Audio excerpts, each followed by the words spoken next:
তো চ্যাম্পিয়ন্স ট্রফির শুরুটা কিন্তু মারাত্মকভাবে হয়েছে টিম ইন্ডিয়ার।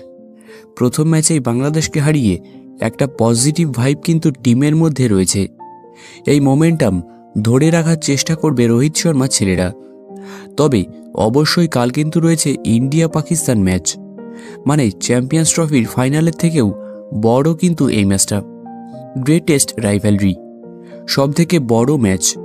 এই ম্যাচের এক্সাইটমেন্ট কীরকম সবার মধ্যে সেটা আমি আর নতুন করে বললাম না। তবে এর মধ্যে একটা বড় সমস্যা দেখা দিয়েছে টিম ইন্ডিয়ার জন্য, যেটা না ঠিক করলে কিন্তু পাকিস্তানের বিরুদ্ধে জেতা মুশকিল হয়ে পড়বে টিম ইন্ডিয়ার। আসলে আমি কথা বলছি টিম ইন্ডিয়ার ফিল্ডিং সম্পর্কে।